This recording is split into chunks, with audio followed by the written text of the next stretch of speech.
Hello and welcome guys, and yes, before you watch this video I have a small message for all my students from down south. I know guys, you face problem in watching some of my videos which are not made in English, they are made in Hindi. But guys, the courses which I have launched only in Hindi for the benefit of the country as whole, those courses are not available in English. I know you face difficulty in watching certain videos which are made in Hindi, but it's a promise, it's a commitment to all of you. I will soon come up with marathons of my respective subjects which will be entirely in English. And yes, just like I've recorded cost audit and BVM SPM in English, I commit to you that I have this plan in mind that I'll be coming up with English videos for other subjects as well. Till that time, I will be putting up marathons, I'll be putting up some short videos on the subjects. Enjoy those videos. And yes, now enjoy this particular video. All the very best and happy studying. अब आ जाओ, दो छोटे छोटे concept और पढ़ते हैं, और ये दो छोटे छोटे कॉन्सेप्ट आपके एग्जाम पर्सपेक्टिव से भाई थ्योरेटिकली ज़्यादा इंपॉर्टेंट है, थ्योरेटिकली आपके एग्जाम में आ सकते हैं, प्रैक्टिकली इनका बहुत ज़्यादा यूज़ नहीं है, लेकिन इंटरनेशनल टैक्सेशन के बहुत इंपॉर्टेंट दो स्तंभ हैं, बहुत इंपॉर्टेंट दो पिलर हैं ये दोनों concept, concept of tax heaven and concept of control foreign corporation. ठीक है सर. तो भाई एक बहुत पुरानी कहानी है दो बिल्लियों की लड़ाई में बंदर बाजी मार जाता है.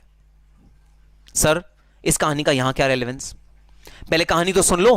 पंचतंत्र की बड़ी फेमस कहानी है. दो बिल्लियों की लड़ाई में एक बंदर मौका पा जाता है और एक बंदर चांस पे डांस कर लेता है. तो हुआ यूं, दो बिल्लियां आपस में लड़ रही थीं. क्यों? क्योंकि उनके पास एक रोटी थी. वो रोटी दोनों बिल्लियों को आपस में लड़ाई का स्रोत बन गई थी, क्योंकि दोनों बिल्लियां उस रोटी के पीछे लड़ रही थीं. अब एक बंदर आया. बंदर ने कहा, अरे क्यों बिल्ली मौसी क्यों लड़ रही हो? बिल्लियों ने कहा कि अरे बंदर भाई, ये एक रोटी है और हम दोनों को ये रोटी खानी है, तो वो बड़ी है, हम दोनों सिस्टर्स हैं, वो मेरे से बड़ी है, तो वो कह रही है रोटी मैं खाऊंगी, मैं छोटी हूं लेकिन मैं कह रही हूं रोटी मैं खाऊंगी, तो हम दोनों आपस में लड़ रहे हैं. बंदर कहता है, अरे लड़ाई क्यों करनी है, क्यों लड़ाई करनी है? सुनो, मैं ना रोटी को आधा आधा कर देता हूं, तुम दोनों खा लेना. बिल्ली ने कहा, ये तो बड़ा अच्छा आइडिया. तो बंदर ने रोटी को आधा आधा कर दिया और दोनों बिल्लियों के हाथ में आधी आधी रोटी पकड़ा दी. अब बंदर के मन में आया लालच. बंदर ने कहा, मेरा क्या फायदा होगा? तो बंदर ने अपनी सूझबूझ लगाई और बंदर ने बड़ी वाली जो बिल्ली मौसी थी उसको बोला, सुनो बिल्ली, जरा अपनी रोटी मुझे दिखाना. अरे तुम्हारी रोटी तो छोटी है, तुम्हारी जो आधी रोटी है वो छोटी है, छोटी बहन जो है तुम्हारी उसके पास बड़ी रोटी है, तो मैं क्या करता हूं, छोटी बहन की जो बड़ी रोटी है उसमें थोड़ा सा टुकड़ा काट के खा लेता हूं ताकि तुम्हारे पास सेम प्रपोर्शन में रोटी आए. बंदर ने क्या किया, उसकी रोटी में से थोड़ा सा पोर्शन खा लिया. फिर उसने अब छोटी वाली बिल्ली को कहा, अरे बिल्ली तुम्हारी तो बहुत छोटी हो गई रोटी, सुनो मैं दूसरे वाली बिल्ली की रोटी में से टुकड़ा काट के खा लेता हूं ताकि तुम दोनों के हाथ में सेम प्रपोर्शन है. उसने दूसरे वाले के हाथ में से भी टुकड़ा काट के खा लिया. फिर दोबारा उसने बड़ी वाली बिल्ली को कहा, अरे बिल्ली तुम्हारी रोटी तो छोटी हो गई, मैं छोटी वाली बिल्ली की रोटी में से थोड़ा सा टुकड़ा खा लेता हूं. इस तरह करते करते करते करते करते वो रोटी खत्म हो गई. और वो रोटी किसने खाई? बंदर ने खाई. दोनों ही बिल्लियों ने वो रोटी नहीं खा पाए. रोटी किसके हाथ लगी? बंदर के हाथों रोटी लगी.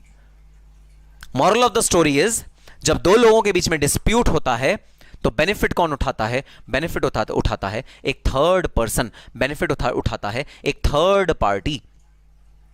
अब मैं आ जाता हूं अपने एग्जांपल में वापस, मिस्टर ए के एग्जांपल में. भाई ये है यूएस, ये है इंडिया, ये है यूएस, ये है इंडिया. मिस्टर ए इंडिया में रहते हैं, अपना बिजनेस इंडिया से करते हैं, और इंडिया से बिजनेस करने के लिए उनको यूएस में भी कई बार जाना पड़ता है. तो मिस्टर ए यूएस में भी कई बार रहते हैं, क्योंकि इंडिया में तो उनका बिजनेस है लेकिन वो बिजनेस जो कस्टमर्स हैं वो यूएस में सिचुएटेड हैं, तो मिस्टर ए यूएस में आते जाते रहते हैं. ठीक है सर.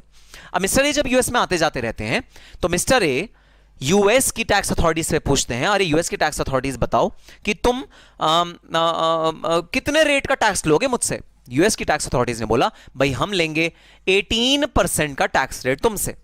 मिस्टर ए फिर इंडिया वाली अथॉरिटी के पास आया. मिस्टर ए ने इंडिया वाली अथॉरिटी से पूछा, इंडियन अथॉरिटी बताओ कितना रेट का टैक्स लोगे? मिस्टर ए ने कहा, मैं तो 30% का टैक्स लूंगी, 30% का tax rate will be taken by me. Mister A ने कहा, अरे मैं अगर इंडिया में बिजनेस करता हूं तो मुझे टैक्स रेट पे करना पड़ रहा है 30% का, अगर मैं यूएस में टैक्स करता हूं तो बिजनेस करता हूं तो मुझे टैक्स रेट पे करना पड़ रहा है 18% का। तो बेटर यह है कि मैं अपना बिजनेस चाहे कहीं भी करूं, लेकिन दिखाऊं कहां? मैं दिखाऊं यूएस में, कि मैं यूएस में हूं और मैं यूएस की टैक्स अथॉरिटीज को टैक्स पे कर दूंगा। मैं इंडिया की टैक्स अथॉरिटीज को टैक्स पे नहीं करना चाहता, क्योंकि इंडिया के इनकम टैक्स अथॉरिटीज टैक्स ज्यादा रेट पे लेवाई करती हैं। अब सपोज रेजिडेंसी रूल लगाएं तो ए जहां का भी रेजिडेंस होगा, मतलब वो ज्यादा दिन जहां रहा होगा, वहां टैक्स लगेगा। तो मिस्टर ए ने जानबूझ के अपना पीरियड ऑफ स्टे यूएस में ज्यादा कर दिया, क्योंकि मिस्टर ए चाहते हैं कि यूएस में उनकी इनकम टैक्स हो, ना कि इंडिया में, क्योंकि यूएस में टैक्स का रेट है बहुत बहुत बहुत कम। तो मिस्टर ए ये चाहेंगे कि यूएस में टैक्स का रेट क्योंकि कम है, तो यूएस में टैक्सेबिलिटी अराइज हो उनकी इंडिया में टैक्सेबिलिटी अराइज ना हो। मिस्टर ए ये जानबूझ के चाहेंगे। मिस्टर ए को पता है दोनों के बीच में है लड़ाई, इंडिया और यूएस टैक्स अथॉरिटीज के बीच में है लड़ाई, दोनों आपस में लड़ते रहते हैं। तो मिस्टर ए क्या कहेंगे? मिस्टर ए जानबूझ के अपने बिजनेस को कहां दिखाने की कोशिश करेंगे, सोर्स को कहां दिखाने की कोशिश करेंगे? वो दूसरी कंट्री में अपने सोर्स को दिखाने की कोशिश करेंगे कि मेरा जो बिजनेस है ना, वो तो भाई दूसरी कंट्री से मैं करता हूं, मैं इंडिया से तो करता ही नहीं। वो अपना यूएस में एक छोटा सा ऑफिस खोल लेंगे, हालांकि ऑपरेशंस इंडिया में हो रहे होंगे, लेकिन वो यूएस में बिजनेस खोल के कहेंगे मेरा हेड ऑफिस यूएस में है, मेरा सारा काम यूएस में है। ऐसा करेंगे कौन? Tax payers. सो बहुत सारी ऐसी कंट्रीज हैं जहां पर टैक्स के रेट होते हैं बहुत बहुत बहुत बहुत कम, ऑलमोस्ट जीरो के बराबर। फॉर एग्जाम्पल दुबई में there is a zero tax rate, वहां टैक्स रेट जीरो है।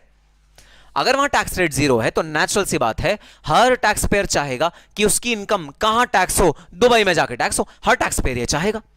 तो अगर टैक्स पेयर ये चाहेगा कि उसकी इनकम दुबई में जाकर टैक्स हो, तो वो कुछ ऐसे तरीके आजमाएगा, वो कुछ ऐसे हरकतें करेगा, वो कुछ ऐसी एक्टिविटी करेगा ताकि ये प्रूव हो जाए कि ये इनकम को टैक्स करने का जो राइट है वो दुबई गवर्नमेंट के पास है, इंडियन गवर्नमेंट के पास नहीं है। These places where tax rate is very very less, where tax provisions are very very less, where tax concepts, tax act is very very less, these places are known as tax heaven. Heaven का क्या मतलब है? जन्नत। Tax जहां नहीं पे करना पड़ेगा वहां जन्नत है एसएससी की। इन एरियाज को कहते हैं टैक्स हेवन। अगर मैं कुछ ऐसे एरियाज का नाम लूं तो वो है Cyprus, Singapore, British Virgin Islands, Cayman islands,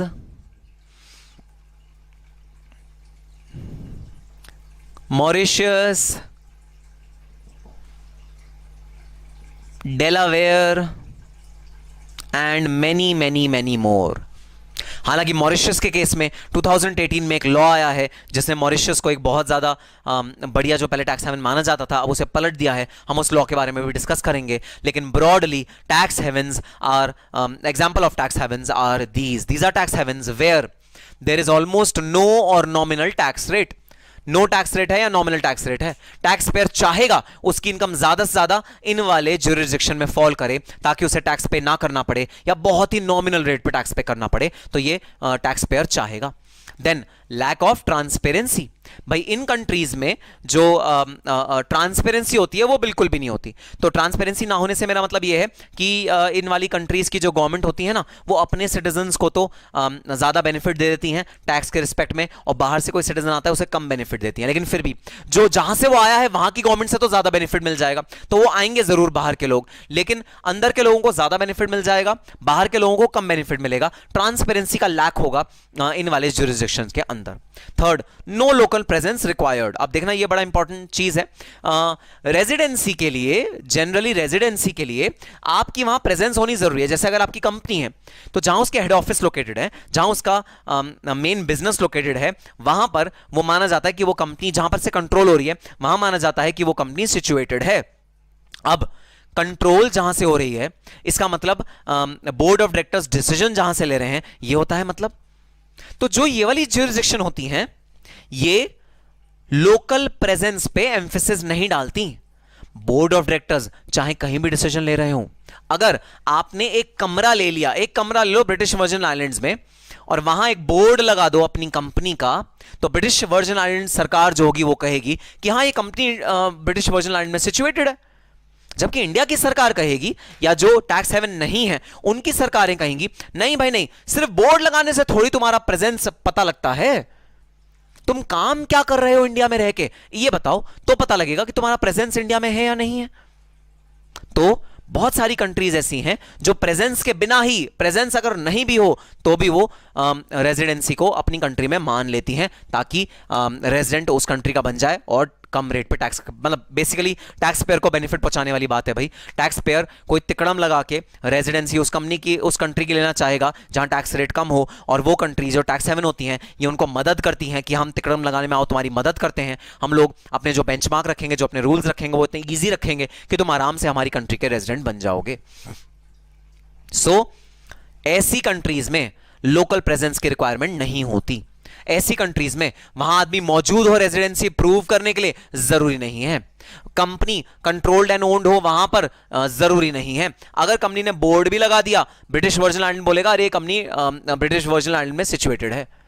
तो लोकल प्रेजेंस की रिक्वायरमेंट ऐसी टैक्स हेवंस में नहीं होती भाई। And last, no exchange of information. ये एक बड़ा इंपॉर्टेंट एलिमेंट है भाई।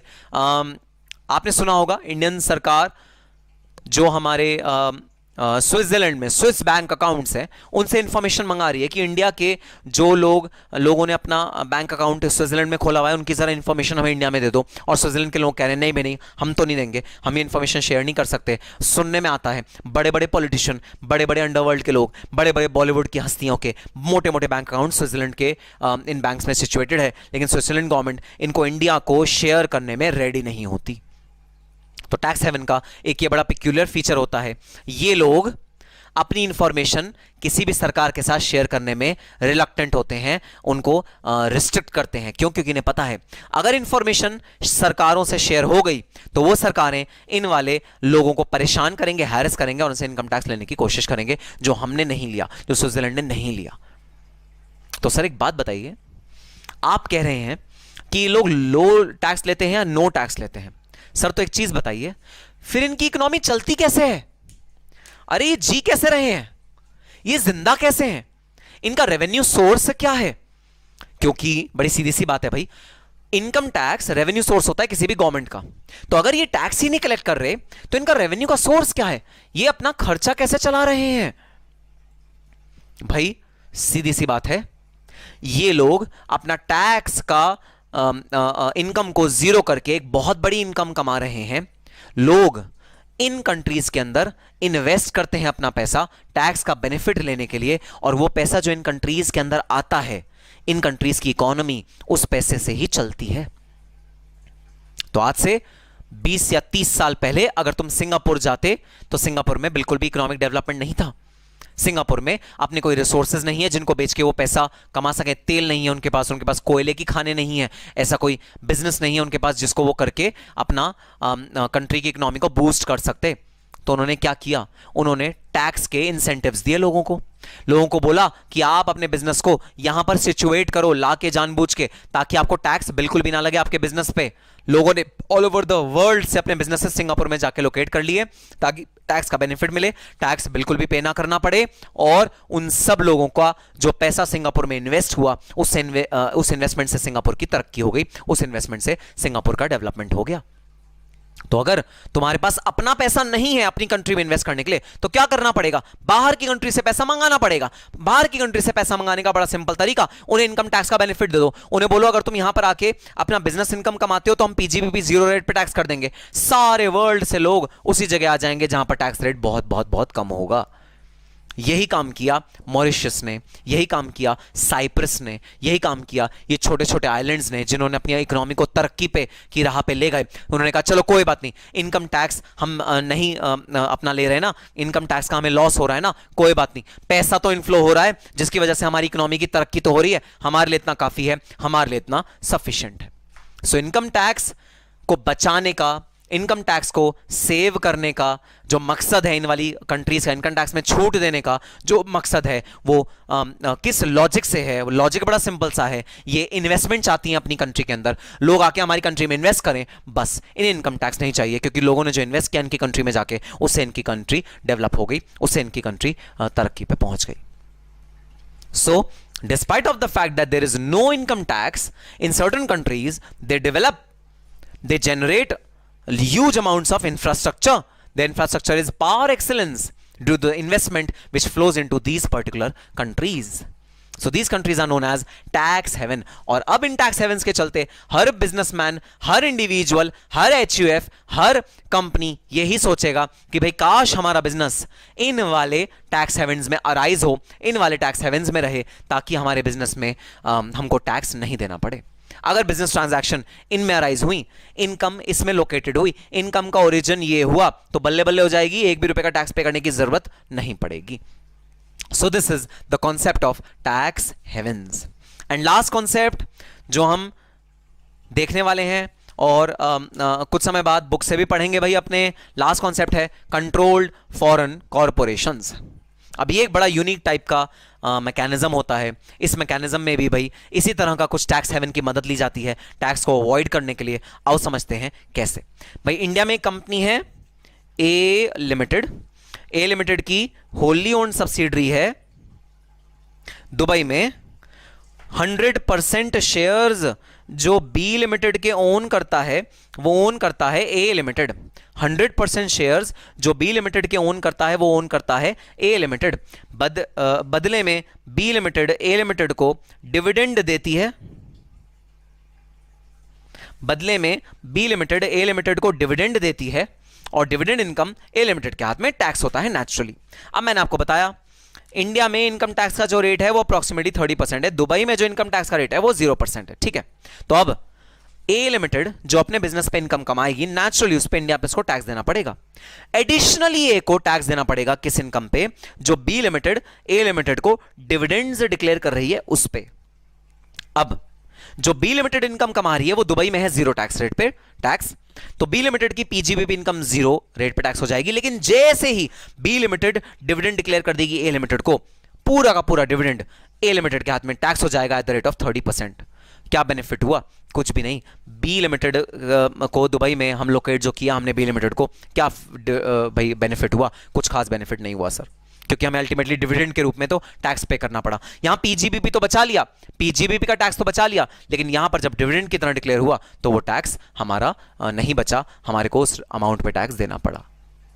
सो इस पूरे के पूरे टैक्स को डेफर करने का एक इजी तरीका है, डिविडेंड डिक्लेयर ही मत करो.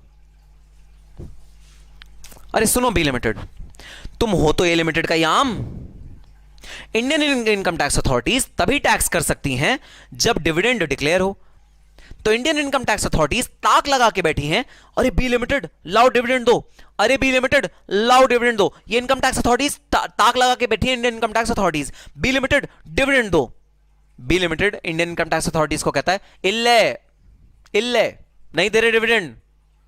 इंडियन इनकम टैक्स अथॉरिटीज को गुस्सा आ जाता है. इंडियन इनकम टैक्स अथॉरिटीज कहती हैं जब तक बी लिमिटेड ए लिमिटेड को डिविडेंड नहीं देगा तब तक हम बी लिमिटेड की इनकम को टैक्स कैसे करेंगे? नहीं कर सकते tax. B limited dividend declare नहीं करेगा ए लिमिटेड को, और बी लिमिटेड अपने पास ही डिविडेंड को एक्यूमुलेट करता जाएगा. साल दर साल दर साल ये एक्यूमुलेशन होता जाएगा. दुबई में कोई भी टैक्स नहीं है, पूरा का पूरा पैसा सेफ है ए लिमिटेड का. बी लिमिटेड के पास पूरा का पूरा पैसा बी लिमिटेड अपने पास ही एक्यूमुलेट करता जाएगा. सर कभी ना कभी तो ये पैसा बी लिमिटेड को ए लिमिटेड को ट्रांसफर करना पड़ेगा? जरूरी नहीं है. हो सकता है 10 साल के एक्यूमुलेशन के बाद ए लिमिटेड ये वाला पैसा पूरा का पूरा सी लिमिटेड को ट्रांसफर कर दे. ए लिमिटेड कहे सुनो सी लिमिटेड, मेरे पास एक बी लिमिटेड कंपनी है जिसका शेयर होल्डर मैं हूं पूरा का पूरा, ये पूरे का पूरे शेयर होल्डिंग मैं तुम्हें ट्रांसफर कर देता हूं. आज के बाद बी लिमिटेड तुम्हारी सब्सिडरी मेरी सब्सिडरी नहीं. आज के बाद बी लिमिटेड तुम्हारी सब्सिडरी मेरी सब्सिडरी नहीं. तो देखना इस केस में कैपिटल गेन तो टैक्स होगा, लेकिन अल्टीमेटली जो डिविडेंड इनकम टैक्स होनी चाहिए थी ए लिमिटेड के हाथ में वो टैक्स नहीं हुई. और दूसरा, अगर बेचे भी ना तो भी इनकम टैक्स डेफर तो हो गया. डेफर जब ए लिमिटेड चाहेगा तब इनकम टैक्स पे करेगा आराम से, साल 2 साल 3 साल बाद वो कह देगा डिविडेंड मत दो. डिविडेंड दोगे तो सारा का सारा इंडिया में टैक्सेबल हो जाएगा, डिविडेंड मत देना मुझे. तुम डिविडेंड अपने पास रखना बी लिमिटेड। तो सारा का सारा डिविडेंड ए लिमिटेड बी लिमिटेड के पास एक्यूमुलेट करता रहेगा, और ए लिमिटेड जो है बी लिमिटेड के बाद डिविडेंड को एक्यूमुलेट करता रहेगा। वो सारा का सारा डिविडेंड ए लिमिटेड नहीं लेगा बी लिमिटेड से, तो टैक्सेबिलिटी इस डिविडेंड पे नहीं आएगी ए लिमिटेड के पास। This is the concept of controlled foreign corporation, जिसका ऑब्जेक्टिव ये होता है to defer tax liability. Tax liability को डेफर करना ऑब्जेक्टिव होता है कंट्रोल्ड फॉरेन कॉर्पोरेशंस का, और इस डेफरमेंट में मदद करते हैं दो कंट्रीज के डिफरेंशियल टैक्स रेट्स। अगर जिस कंपनी में सब्सिडरी सिचुएटेड है उसका टैक्स रेट बहुत बहुत बहुत कम है, तो जो होल्डिंग कंपनी है वो चाहेगा कि सब्सिडरी उसको डिविडेंड ना पे करे, ताकि होल्डिंग कंपनी के हाथ में टैक्स का कोई इंप्लीकेशन आए ही ना। This is known as controlled foreign corporations. तो अगर कंट्रोल्ड फॉरेन कॉर्पोरेशंस हैं, जैसे B limited is a CFC of A limited, B limited वही करेगी जो ए लिमिटेड कहेगी। तो B Limited, if it is a subsidiary or is a controlled foreign corporation of A Limited, then this concept of controlled foreign corporation will come into play. This will lead to deferment of tax liability. Tax liability से defer हो जाएगी और Indian government का होगा loss, क्योंकि जो tax आज recover होना चाहिए था वो आज रिकवर नहीं होगा, वो होगा भाई कल परसों तरसों, पता नहीं किस ईयर में, जिस ईयर में डिविडेंड डिक्लेयर होगा ना उस ईयर में ये वाला रिकवर होगा टैक्स। अब सर इसका समाधान क्या है? समाधान बड़ा सिंपल सा, जो कंपनी सीएफसी की कैटेगरी में आती हैं उनकी अर्नड इनकम को एज्यूम कर लो कि वो डिविडेंड इनकम भी है और वो डिक्लेयर भी हो चुकी है। जो बी लिमिटेड की इनकम है, जिस ईयर में उसने कमाया और अपने रिजर्व में रख दिया, उसी साल में इसे डिविडेंड इनकम भी अज्यूम कर लो और ए लिमिटेड को बोलो लाओ लाओ टैक्स दे दो। ए लिमिटेड कहेगा अरे भाई मैंने तो डिविडेंड लिया नहीं, तो क्या हो गया, हम अज्यूम कर रहे हैं कि तुमने डिविडेंड ले लिया, क्योंकि बी लिमिटेड अपने पास डिविडेंड रख के करेगी क्या? जो रिजर्व में उसने रखा है वो अपने पास रख के करेगी क्या? हम अज्यूम कर रहे हैं कि तुमने डिविडेंड ले लिया। This is the concept of controlled foreign corporation. लेकिन भाई ये कंट्रोल्ड फॉरेन कॉर्पोरेशन का कॉन्सेप्ट इंडिया में तो अभी अप्लाई नहीं हुआ है। ये मैंने आपको कॉन्सेप्ट इसलिए समझाया क्योंकि हमारे सिलेबस में ये कॉन्सेप्ट है, और कुछ कंट्रीज हैं जैसे यूएस, जर्मनी, जहां पर ये वाला कंसेप्ट अप्लाई ऑलरेडी हो गया है। इंडिया में भी बातचीत चल रही है, ये वाला कंसेप्ट अभी अप्लाई नहीं हुआ, लेकिन इस वाले कंसेप्ट को जानना जरूरी है। जहां डेफरमेंट ऑफ टैक्स लायबिलिटी होता है वहां पर हमें टैक्स लायबिलिटी को रोकना है डेफर होने से, इसलिए कॉन्सेप्ट लगता है कंट्रोल्ड फॉरेन कॉर्पोरेशन। तो ठीक है, ये था भाई एक ओवरव्यू हमारा इंटरनेशनल टैक्सेशन का। इंटरनेशनल टैक्सेशन क्या होता है, टैक्स हेवन क्या होते हैं, डबल टैक्सेशन कितने टाइप का होता है, डीटीएए क्या होता है, इंटरनेशनल ट्रांजैक्शन क्या होती है, इंटरनेशनल ट्रांजैक्शन में प्रॉब्लम्स क्या क्या आती हैं जिसकी वजह से इंटरनेशनल टैक्सेशन का लॉ हम पालन करते हैं, लॉ को हम इंप्लीमेंट करते हैं। ये सारी चीजें पढ़ी हमने इंटरनेशनल टैक्सेशन के डिस्कशन पे। तो चलो अब आओ थ्योरेटिकली हम लोग इस वाले कॉन्सेप्ट को बुक से समझते हैं। So let's start international taxation. So international taxation is the study or determination of tax on a person or business subject to tax laws of different countries or international aspects of an individual country's tax laws. तो international taxation क्या है? International taxation है tax determine करना एक person का या फिर business का subject to tax laws of different countries. एक ऐसा पर्सन या एक ऐसा बिजनेस जो किसी भी रीजन की वजह से बहुत सारी मल्टीपल कंट्रीज में टैक्स पे करने के काबिल है, टैक्स पे करने का उसको कोई ना कोई रीजन है कि वो सिर्फ एक देश में ही टैक्स नहीं पे करेगा, वो दूसरे देश में भी टैक्स पे करेगा। अगर कोई ऐसा पर्सन है उसके टैक्स को डिटरमाइन करने को हम बोलते हैं international taxation. Income tax systems में impose tax on local income only. तो जो इनकम टैक्स सिस्टम्स होते हैं डिफरेंट कंट्रीज के, वो सिर्फ लोकल इनकम पे इनकम टैक्स लेवाई करते हैं। और on world wide income generally where world wide income is taxed, reductions of tax or foreign credits are provided for tax paid to other jurisdiction to avoid double taxation.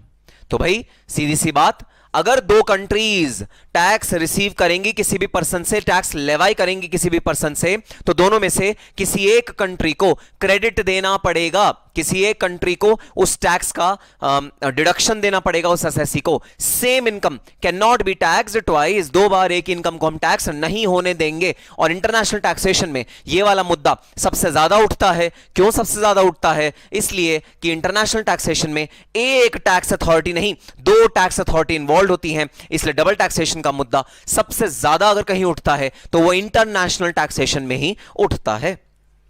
Now tax haven हमने पढ़ा था भाई, many countries use tax and non-tax incentives। incentives मतलब लालच देना, कुछ लालच देती हैं कई countries to attract activities in financial and other services sector।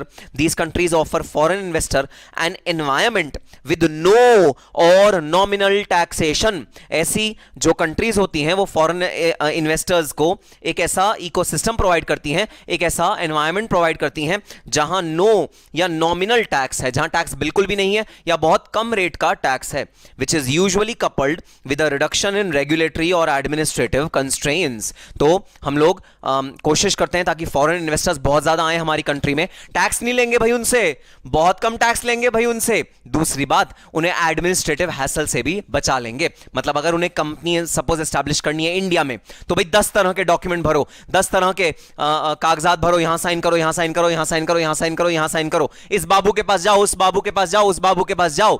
जबकि अगर सेम कंपनी अगर हमें सपोज से किसी टैक्स हेवन में खोलनी है, से सिंगापुर में खोलनी है, मॉरिशस में खोलनी है, ब्रिटिश वर्जिन आइलैंड्स में खोलनी है, केमन आइलैंड्स में खोलनी है, क्या करना होगा? बस ऑनलाइन एक एप्लीकेशन फॉर्म जमा करनी होगी। कोई डॉक्यूमेंट भी शायद वो ना मांगे, कोई शायद वो कोई फॉर्मेलिटी भी करने को ना बोले, और आपकी कंपनी वहां खुल जाएगी। उस कंपनी का बेस चाहे वहां हो चाहे ना हो, आपने कोई प्रेमाइसिस चाहे वहां लिया हो चाहे ना लिया हो, इन्हें बोलते हैं शेल कंपनीज। जो नाम को तो सिंगापुर में है, जो नाम को तो उस कंट्री में है जिस कंट्री में आप कह रहे हो, लेकिन एक्चुअली में वो सिर्फ नाम के लिए ही वहां पर है। एक्चुअली उनका बिजनेस किसी और कंट्री से हो रहा है। सर फायदा क्या? अरे फायदा भाई सिंपल सा, ये जिस कंट्री में आप दिखाओगे कि वो कंपनी एग्जिस्ट करती है, उस कंट्री के टैक्स लॉज उस कंपनी पे लगेंगे। डेफिनेटली बेनिफिट होगा, क्योंकि टैक्स बहुत बहुत बहुत कम देना पड़ेगा। किस तरह की इनकम पे? पीजीबीपी पे, profit and gains from business and profession पे। सो बड़ी सिंपल सी बात, टैक्स हेवन वो कंट्रीज होती हैं जहां टैक्स या नॉन टैक्स के इंसेंटिव्स दिए जाते हैं, जहां पर एक ऐसा एनवायरनमेंट, एक ऐसा इकोसिस्टम दिया जाता है जहां पर या तो टैक्स बिल्कुल नहीं हो या बहुत नॉमिनल रेट का टैक्स हो, और रेगुलेटरी और एडमिनिस्ट्रेटिव कंस्ट्रेंट्स को भी हटा दिया जाता है, ज्यादा लीगल फॉर्मेलिटीज में नहीं पड़ा जाता, और उन कंट्रीज को हम बोलते हैं tax havens. The activity is usually not subject to information exchange, for example strict bank secrecy provisions, these jurisdiction are known as tax havens. तो भाई ऐसी कंट्रीज का एक और बड़ा इंपॉर्टेंट आयाम होता है, इंफॉर्मेशन एक्सचेंज को ये लोग रोकते हैं। मतलब ये लोग किसी भी कंपनी की इंफॉर्मेशन, जैसे मान लो किसी कंपनी ने एक अपनी सब्सिडरी खोली है ब्रिटिश वर्जिन आइलैंड्स में, तो अगर इंडियन गवर्नमेंट है, इंडियन कंपनी ने अपनी सब्सिडरी खोली है ब्रिटिश वर्जिन आइलैंड्स में, अगर इंडियन गवर्नमेंट जाए ब्रिटिश वर्जिन आइलैंड और उनकी सरकार से बोले जरा इंडियन कंपनी की जो सब्सिडरी है उसकी इंफॉर्मेशन हमें दे दो, तो वो दूसरी सरकार मना कर देगी। वो लोग भाई टैक्स ट्रांसपेरेंसी नहीं रखते, वो लोग किसी भी तरह की इंफॉर्मेशन पास ऑन नहीं करते, वो किसी भी तरह का डेटा किसी और कंट्री को पास ऑन नहीं करते, क्योंकि उन लोगों के लिए वो जो कंपनी है वो ज्यादा इंपॉर्टेंट है, क्योंकि उसने ढेर सारा पैसा उनकी कंट्री में इन्वेस्ट कर रखा है, उनकी कंट्री में रखा हुआ है, जिसकी वजह से वो इकोनॉमी चल रही है। सो एक बड़ा क्लासिक फीचर है टैक्स हेवन्स का, वो ये इंफॉर्मेशन एक्सचेंज बाधित होता है, रिस्ट्रिक्टेड होता है। The central feature of a haven is that its laws and other measures can be used to evade और अवॉइड टैक्स। और हेवन का, टैक्स हेवन का जो मेन मुद्दा है भाई वो ये है कि टैक्स को अवॉइड करने के लिए हम लोग हेवन्स को यूज कर सकते हैं। Regulations of other jurisdiction, a tax haven is a state or a country or a territory where income tax are levied at low rate or no tax at all is levied. तो ये वो jurisdiction है जहां पर या तो लो rate पे tax लगता है या जीरो रेट पे टैक्स लगता है। Some important destinations for tax havens are USA में डेलावेयर।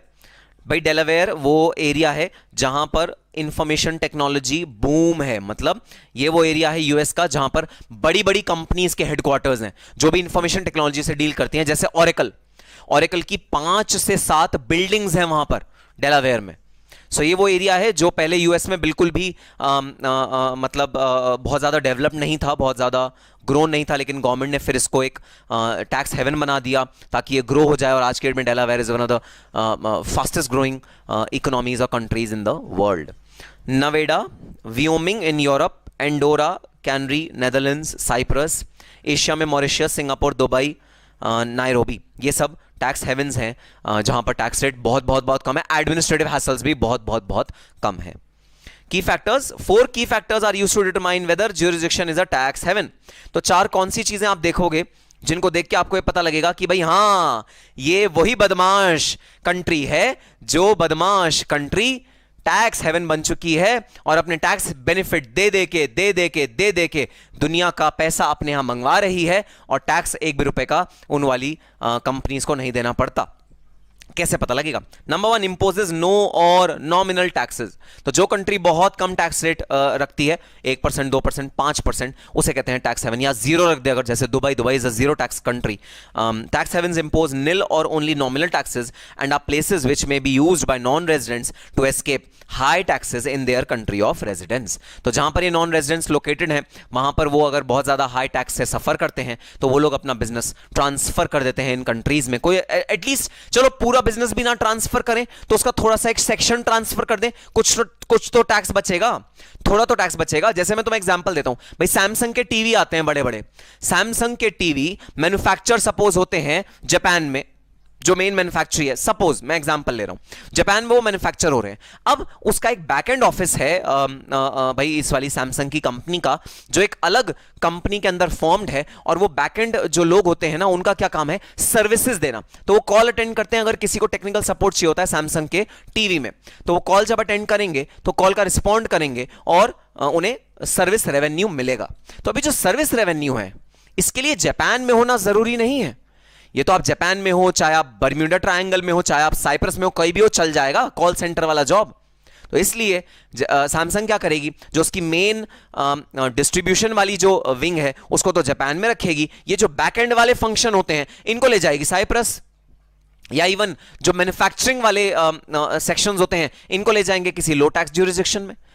बिकेगा माल तो जापान से ही, जो हेडक्वार्टर्स होंगे वो तो जापान में ही होंगे, जो बेसिक रिटेल का ऑफिस होगा वो तो जापान में ही होगा, लेकिन जो बैकएंड ऑफिस होगा इस वाले ऑर्गेनाइजेशन का, वो एक लो टैक्स ज्यूरिसडिक्शन में लोकेट कर दिया जाएगा। सो इंपोज नो और only nominal tax. Lack of transparency, बहुत इंपॉर्टेंट चीज भाई। ये वाली जो कंट्रीज होती हैं वो कोई भी डेटा एक्सचेंज नहीं करती। सबसे पहली बात तो इन वाली कंट्रीज के अंदर टैक्स लॉज को लेकर ट्रांसपेरेंसी नहीं होती। मतलब क्या? मतलब ये जो अपनी कंट्री के टैक्स रेजिडेंट्स हैं उनको जो टैक्स रेट लगेगा वो फर्क, और जो बाहर की कंट्री से रेजिडेंट्स आ रहे हैं उनको जो टैक्स रेट लगेगा वो फर्क, उनमें डिस्टिंग्विश करती हैं ताकि बाहर के लोगों को अट्रैक्ट कर पाएं। तो टैक्स लॉज में ट्रांसपेरेंसी बहुत कम होती है इन वाली कंट्रीज में। ये लोग ऐसी रूलिंग्स पास करते हैं जिससे कि इनके अपने लोगों को या बाहर से जो लोग आ रहे हैं उनको बेनिफिशियल ट्रीटमेंट मिले, ताकि वो और ज़्यादा इन कंट्रीज में आए, डिस्पाइट ऑफ द फैक्ट कि लॉ में कुछ और लिखा है। इनकी जो रूलिंग्स होती है ना, जजमेंट्स होती हैं, वो कोई और रूलिंग दे देती हैं। किसके फेवर में? असेसी के फेवर में, टैक्स पेयर के फेवर में। बेनिफिट क्या? टैक्स पेयर खुश हो जाएगा और वो खुश होकर इन कंट्रीज में आएगा ही आएगा। सो ये कंट्रीज का एक खास इंडिकेशन होता है लैक ऑफ ट्रांसपेरेंसी। इन लोगों के टैक्स लॉज में कोई ट्रांसपेरेंसी नहीं होती। जैसा जिसे कहते हैं ना, जैसा गाल वैसा तमाचा।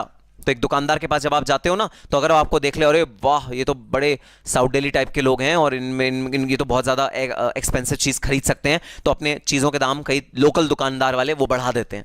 और अगर वो देखते हैं कोई गरीब है, चल ठीक है तू सस्ते में ले जा। तो ये जो लैक ऑफ ट्रांसपेरेंसी है, ये भी वही प्रिंसिपल है भाई। इनके जो टैक्स लॉज होंगे वो कंसिस्टेंट नहीं होंगे, यूनिफॉर्म नहीं होंगे, सबको पता नहीं होंगे। कुछ ये लोग प्राइवेट रूलिंग, प्राइवेट जजमेंट करके किसी को बेनिफिट दे देंगे, किसी को फायदा पहुंचा देंगे, इस तरह की हरकतें करेंगे। तो ट्रांसपेरेंसी इनके टैक्स लॉज में बहुत बहुत बहुत कम होती है। Lack of transparency in the operation of legislative, legal, or administrative provision is another factor used to identify tax havens. Laws should be applied openly and consistently, and that information needed by foreign tax authorities to determine a taxpayer's situation is available. Lack of transparency in one country can make it difficult for other tax authorities to apply their laws effectively. तो अब जब दूसरी tax authority को पता ही नहीं लगेगा कि सामने वाली कंट्री के टैक्स लॉज क्या हैं, तो फिर वो भाई तालमेल कैसे बिठाएगा? क्योंकि तो तालमेल है ना, तालमेल। इंडियन गवर्नमेंट तालमेल बिठा रही है यूएस के गवर्नमेंट के टैक्स लॉज के साथ, तो ये जो तालमेल है, ये तालमेल बैठेगा ही नहीं। अग्रीमेंट जो होता है वो तालमेल होता है, ये बैठेगा ही नहीं अगर हमें पता ही नहीं कि दूसरे कंट्रीज के टैक्स लॉज क्या हैं और वो किस तरह से अपने जजमेंट्स, टैक्स के जजमेंट्स देते हैं, रूलिंग्स देते हैं, पता ही नहीं, तालमेल नहीं बैठेगा भाई। Secret rulings, secret rulings, secret rulings, secret rulings मतलब चुपचाप कोई भी रूलिंग दे दी किसी भी एसएससी को बेनिफिट देने के लिए, क्योंकि पता है वो एसएससी इन्वेस्ट कर रहा है बहुत सारा पैसा। Secret rulings. Negotiated tax rates मतलब टैक्स रेट इनके फिक्स नहीं होते, नेगोशिएशन पे डिपेंड करते हैं। जैसे अगर कोई बहुत बड़ी कंपनी अगर इन कंट्रीज में इन्वेस्ट करती है तो वो कहती है मेरे टैक्स रेट्स रखो कम, नेगोशिएटेड टैक्स रेट। सबके साथ यूनिफॉर्म टैक्स रेट नहीं होते इन वाली कंट्रीज के। और other practices that fail to apply the law openly and consistently are examples of lack of transparency. भाई क्या एम टैक्स हेवेंस का? पैसा गैदर करना, पैसा निकालना, पैसा निकालना, पैसा निकालना। टैक्स हेवेंस का सिर्फ एक एम पैसे को खींचना, पैसे को निकालना। टैक्स हेवेंस का और कोई एम नहीं है, सिर्फ पैसा कमाना is the one and only aim of tax havens. तो ये जो one and only aim of tax havens है, इस एम की वजह से टैक्स हेवेंस दरकिनार कर देती हैं लॉ को, दरकिनार कर देती हैं टैक्स के रेट्स को, दरकिनार कर देती हैं टैक्स रिलेटेड किसी भी एस्पेक्ट को। ये सबसे ज्यादा दुख की बात होती है टैक्स हेवेंस के लिए। Lack of effective exchange of tax information with foreign tax authorities. ये तो मैंने आपको बताया भाई। स्विट्जरलैंड में स्विस बैंक अकाउंट्स हैं जहां पर इंडियन पॉलिटिशियंस के, इंडियन बॉलीवुड एक्टर्स के, इंडियन अंडरवर्ल्ड डॉन के, गैंग्स के, इन सब के पैसे सेफ हैं भाई, सिक्योर्ड हैं। इंडियन गवर्नमेंट स्विट्जरलैंड गवर्नमेंट से मांग रही है लाओ हमें बैंक अकाउंट की डिटेल्स दो। स्विट्जरलैंड गवर्नमेंट मना कर देती है कि स्विट्जरलैंड गवर्नमेंट को पता है कि अगर वो ये डिटेल दे देगी तो जो लोग हैं वो नाराज हो जाएंगे और वो स्विस बैंक से पैसा निकाल के कहीं और ले जाएंगे। इसलिए lack of effective exchange of tax information with foreign tax authorities. Whether there are laws or administrative practices that prevent the effective exchange of information for tax purposes with other governments on taxpayers benefiting from the no or nominal taxation. Tax havens typically have laws or administrative practices under which businesses and individuals can benefit from strict rules and other protection against scrutiny by foreign tax authorities. This prevents the transmittance of information about taxpayers who are benefiting from low tax jurisdiction. तो ultimate aim क्या है? Ultimate aim ये है भाई, information transmit नहीं होनी चाहिए उन लोगों की जो हमें फायदा पहुंचा रहे हैं, विच आर द इन्वेस्टर्स, जो अपना पैसा गलत नजरिए से, गलत तरीके से इन टैक्स हेवेंस में सेव करते जा रहे हैं। उनका नियत गलत है, वो टैक्स बचाना चाहते हैं अपनी कंट्री में, इसलिए वो पैसा टैक्स हेवन में देते चले जा रहे हैं। तो भाई टैक्स हेवन कभी भी दूसरी गवर्नमेंट के पास इनका डेटा नहीं देगी। ये सबसे बड़ी दुख की बात, ये सबसे बड़ी दिक्कत की बात। No requirement for substantive local presence of an entity. भाई इन कंट्रीज में कंपनी खोलने का क्या मतलब है? एक बस फॉर्म भर दो, कोई डिटेल देने की जरूरत नहीं है, कौन शेयर होल्डर है, कौन मालिक है, कुछ देने की जरूरत नहीं है, बस एक फॉर्म भर दो, कंपनी खुल गई। ऑन पेपर कंपनी चल रही है साइप्रस में, ऑन पेपर कंपनी चल रही है साइप्रस में, काम सारा कंपनी का हो रहा है इंडिया में। वाह, काम सारा जो फैक्ट्री एस्टैब्लिश है वो है इंडिया में, ऑन पेपर्स कंपनी कहां चल रही है? साइप्रस में। कंपनी का प्लेस ऑफ इफेक्टिव मैनेजमेंट हम क्या बोल रहे हैं? साइप्रस। तो कंपनी की टैक्सेबिलिटी कहां आई? साइप्रस। हिंदुस्तान में क्या हो रहा है? सिर्फ एक फैक्ट्री है जहां मैन्युफैक्चर। अरे सिर्फ एक फैक्ट्री है? फैक्ट्री होना ही तो मेन चीज है किसी भी बिजनेस ऑर्गेनाइजेशन का। सिर्फ अगर वो रजिस्टर्ड साइप्रस के सरजमीन पर है, क्या इसका मतलब ये हो गया कि वो साइप्रस की टैक्स अथॉरिटी के लिए लायबल है? ये आती है दिक्कत सबसे ज्यादा टैक्स हेवेंस के केस में। There is no requirement for substantive local presence of entity. अगर एंटिटी लोकली प्रेजेंट भी नहीं है, सिर्फ कागजों में है, साइप्रस रिकॉग्नाइज करेगा हाँ जी हाँ ये मेरा रेजिडेंट है, इसको टैक्स लेने का अधिकार मेरा है, वो लड़ने लगेगा, साइप्रस लड़ने लगेगा इंडियन गवर्नमेंट से, इस एसएससी का रेजिडेंशियल स्टेटस कंपनी का मैं हूं, तो इस पे जो टैक्स लेने का अधिकार है वो मेरा है, लड़ाई करने लगेगा भाई, सीधी सी बात। So no requirement for substantive local presence of the entity. ये सबसे बड़े दुख की बात है टैक्स हेवेंस के लिए।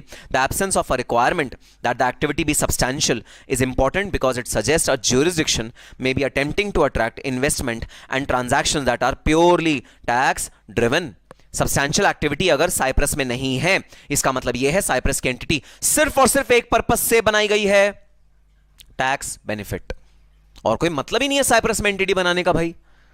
It may also indicate that a country does not provide a legal or commercial environment or offer any economic advantage that would attract substantive business activities in absence of tax minimizing opportunities it provides। तो कोई economic advantage नहीं है Cyprus में इस country को, इस company को locate करने का। कोई एनवायरमेंट अच्छा, ऐसा कोई कमर्शियल एनवायरमेंट बहुत ज्यादा वहां अच्छा नहीं है साइप्रस में कि जी रॉ मटेरियल बड़ा अच्छा मिल रहा है और मेरा मैन्युफैक्चरिंग बड़ी अच्छी हो रही है, लेबर बहुत अच्छा मिल रहा है। कोई इकोनॉमिक एडवांटेज नहीं है, कोई लीगल एडवांटेज नहीं है, कोई कमर्शियल एडवांटेज नहीं है। सिर्फ और सिर्फ जो अट्रैक्टिव बात है वो है टैक्स मिनिमाइजिंग अपॉर्चुनिटी। बस अगर टैक्स मिनिमाइजिंग अपॉर्चुनिटी को हटा दो तो ये वाली कंपनी कभी भी साइप्रस में अपना बिजनेस एस्टैब्लिश नहीं करेगी, ये गारंटी की बात है। Under this situation Cyprus government, Cyprus की जो टैक्स अथॉरिटीज हैं वो उठा जाएंगी बेनिफिट क्या उठा जाएंगी? कोई बात नहीं, टैक्स नहीं मिल रहा यार, कोई बात नहीं, टैक्स नहीं मिल रहा, पैसे तो आ रहे हैं, इन्वेस्टमेंट तो आ रही है उन कंट्री में। ये है सबसे ज्यादा लूज पॉइंट या lacking point of tax heaven's. अब जरा सुनना, सर आपने वहां नकली कंपनी खोल ली, हाँ जी हाँ खोल ली, नकली कंपनी खोल ली वहां पर, आपकी फैक्ट्री है इंडिया में, हाँ जी हाँ फैक्ट्री है इंडिया में, कंपनी हमने वहां खोली हुई है, ठीक है sir. Sir control and management आप वहां कैसे प्रूव करोगे कि कंट्रोल एंड मैनेजमेंट साइप्रस में है? आप ये चीज कैसे प्रूव करोगे? अरे भाई बड़ा सिंपल है, मैं ना बोर्ड ऑफ डायरेक्टर्स की जितनी मीटिंग होंगी वो साइप्रस के थ्रू करवाऊंगा। साइप्रस में वीडियो कॉन्फ्रेंसिंग का एक मेरा जुगाड़ होगा और जो साइप्रस में एक लोकल बंदा बैठा है, ऐसे ही छोटा सा नौकर रख लूंगा, वहां पर वो वीडियो कॉन्फ्रेंसिंग के थ्रू बोर्ड ऑफ डायरेक्टर्स की मीटिंग करवाएगा और मैं ये अपने आप को प्रूव करने की कोशिश करूंगा, इनकम टैक्स अथॉरिटीज को प्रूव करने की कोशिश करूंगा। बोर्ड मीटिंग कहां होती है? साइप्रस में होती है। बोर्ड ऑफ डायरेक्टर्स कभी साइप्रस गए भी नहीं, वो इंडिया में ही रहते हैं, वो दिल्ली मुंबई चेन्नई में रहते हैं, इंडिया में रहते हैं, कभी नहीं गए साइप्रस। लेकिन कहने को ऑन पेपर्स क्या कहा जा रहा है? Board of meeting is happening in Cyprus, video conferencing के थ्रू। जो मिनट्स होगा, बोर्ड के मिनट्स जो होंगे वो कहां रखवाऊंगा? मैं साइप्रस में रखवाऊंगा, इंडिया में नहीं रखवाऊंगा। तो मैं नकली एक दो फैक्टर्स क्रिएट करूंगा, जिन फैक्टर्स के तहत मैं ये प्रूव करने की कोशिश करूंगा कि ये वाली कंपनी इज रेजिडेंट ऑफ, या ये वाली कंपनी का जो प्लेस ऑफ इफेक्टिव मैनेजमेंट है या जहां वो काम कर रहे हैं, जो उनका गढ़ है, वो साइप्रस है। मैं ये प्रूव करने की कोशिश करूंगा और साइप्रस गवर्नमेंट मुझे मदद करेगी। इंडियन गवर्नमेंट के अगेंस्ट साइप्रस गवर्नमेंट मुझे मदद करेगी, वो मुझे सारे सर्टिफिकेट देगी ये प्रूव करने के लिए कि जी हां सब्सटेंशियल एक्टिविटी जो इस बिजनेस की हो रही है साइप्रस में ही हो रही है, ये जो बिजनेस है वो साइप्रस में ही लोकेटेड है। साइप्रस गवर्नमेंट मुझे मदद करेगी। क्यों मदद करेगी? मदद इसलिए करेगी क्योंकि साइप्रस गवर्नमेंट को पता है मैं बहुत सारा इन्वेस्टमेंट वहां पर रखूंगा, मेरे जो बैंक अकाउंट है वो वहां लोकेटेड होंगे, जो मेरी इनकम होगी हो सकता है वो वहां पर आ रही हो, इंडिया में ना आ रही हो, वो वहां पर आ रही हो, ऐसा हो सकता है। सो ये सब तरीके हैं टैक्स हेवन्स के पैसे चोरी करने के, टैक्स हेवन के थ्रू पैसे चोरी करने के, और ये कुछ फैक्टर्स हैं जो टैक्स हेवन्स का आइडेंटिफिकेशन हमें बताते हैं कि टैक्स हेवन कैसे आइडेंटिफाई होता है।